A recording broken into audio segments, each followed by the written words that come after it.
Fascinating to think, isn't it, with Harry and Meghan, exactly just how they dominate the headlines on a daily basis. This is all because, of course, they learnt the fine art of skullduggery. They know exactly what to do, what to say, and how to manipulate that said media. Fascinating in itself. As we've seen recently as well, over in the United States, it appears that they've got no more deference left for the former royal couple.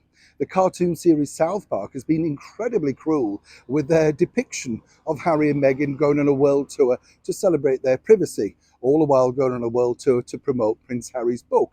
You get the picture. That's how bad things have fallen. The downside to that is, of course, if they come out and criticise it, as they have done with other things, then it looks incredibly bad. Let's not forget they weren't very quick to condemn the cartoon series which depicted Prince William's son, Prince George, as a bully in a cartoon. That only lasted one series. This is simply a one-off episode. But now, moving forward, it does appear that the, shall we say, developments regarding the coronation and Meghan Markle have taken a turn something of a twist. As ever, let me explain. Hi, good morning. Nice to see you. Hope you're all well. And thank you so much for your kind comments about the carrier bag scenario. Absolutely. And thank you so much for agreeing. It's not there to sort of say, yes, I'm right or I'm wrong. I'm just highlighting the stories that we have over here in the United Kingdom. Fascinating to think they're earning these massive profits. But a couple of years ago, we're telling you off for not turning up with a bag. It's funny how money talks in the end, isn't it? Oh, yes.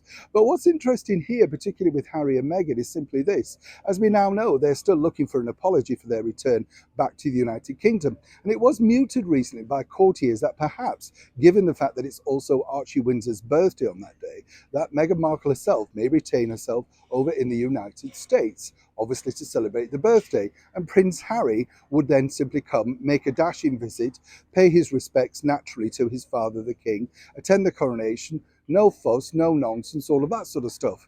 Oh no, that's not happening. Now, according to a very good source, palace courtiers have received a message, and as ever, we have to say allegedly, that the bottom line is that there is no way that Prince Harry wishes to return back to these Isles for such an historical event on his own. Now, you can understand this when you think about it. It's a situation that's going to be very historical.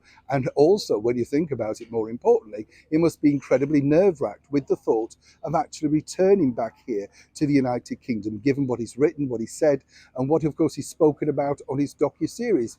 He would want someone of that strength next to him.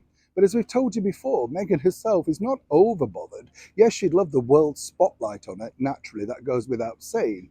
But the bottom line is, according to a very good source, she finds these things incredibly tediously dull, long-winded, doesn't necessarily understand the historical context attached to such events.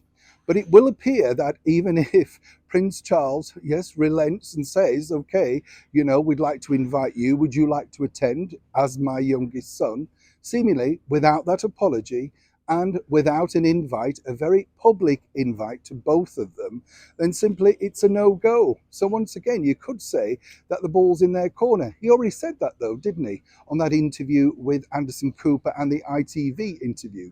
So seemingly no further forward, but as ever, a very public sort of declaration of we want our own way or we're simply not coming.